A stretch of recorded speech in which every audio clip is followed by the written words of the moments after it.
Beed online ज्ञानभूमीमध्ये आपलं सर्वांचं स्वागत। मी ज्ञानोबा वायबसे। बीड जिल्हा रुग्णाची आजची स्थिती पाहिली गेली तर अतिशय प्रचंड रुग्णसंख्येने भरली पाहायला मिळते। सीझर वाढचा आज रोजीचा आकडा आहे 86। त्यामध्ये मुली जन्माला आल्यात 44 आणि मुलं जन्माला आलेत तर 42। ही संख्या पाहता प्रचंड रुग्णसंख्या बीडच्या या नव्या इमारतीमध्ये जिल्हा माता व बाल संगोपन ही जी काही नवी इमारत आहे या इमारतीमध्ये किमान 6 ठिकाणी सीझरचे पेशंट ठेवण्यात आले आहेत। मात्र रुग्णसंख्या वाढती आहे, कर्मचाऱ्याची संख्या तीच आहे, जे की रुग्णांच्या वाढत्या रुग्णसंख्येपेक्षा कर्मचारी संख्या अत्यंत अल्प आहे। कारण या ठिकाणी काम करणारा जे काही स्टाफ वर्ग आहे तो रात्रंदिवस या ठिकाणी काम करताना पाहायला मिळतो।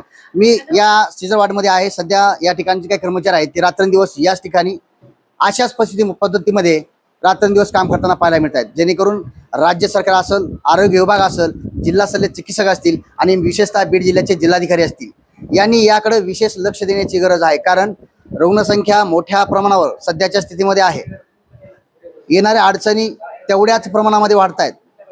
बीड जिल्ह्याच्या पालकमंत्री सुमित्राताई पवार यांनी देखील या ठिकाणी येत पाहणी केली होती। मात्र उपाययोजना करणं अत्यंत गरजेचं आहे, जेणेकरून अनुचित प्रकार घडणार नाही, एखादी विपरीत घटना घडणार नाही याची काळजी देखील आरोग्य विभागाची आहे, जिल्हा प्रशासनाची आहे, विशेषतः जिल्ह्याचे पालकमंत्री त्यांची आहे। बीड जिल्ह्याचे पालकमंत्री असणाऱ्या सुमित्रा पवार यांनी मागच्या आठवड्यामध्ये या ठिकाणी येत पाहणी केली, बीड जिल्हा रुग्णाची अत्यंत पारदर्शक पाहणी केली। मात्र रुग्णसंख्या मोठ्या प्रमाणावर असून या ठिकाणी वाढता कर्मचारी वर्ग देणं अत्यंत गरजेचा आहे। कारण माझ्या पाठीमागे पाहिलं गेलं तर ही जी संख्या आहे ती जवळपास सीझरिंग वार्डची पूर्णतः संख्या आहे। 86 रुग्ण महिला सीझर झाल्यानंतर या ठिकाणी सध्या आहेत, त्यांना जागा ठेवण्यासाठी उपलब्ध नाही। कारण या इमारतीची कॅपॅसिटी फक्त 100 बेडची आहे, मात्र याच इमारतीमध्ये जवळपास 350 ते 400 बेड आजच्या स्थितीला तुम्हाला पाहायला मिळतील। मात्र कर्मचारी संख्या तेवढीच आहे, जे की दुप्पट तिप्पट या कर्मचाऱ्यांना काम करावं लागतं आहे।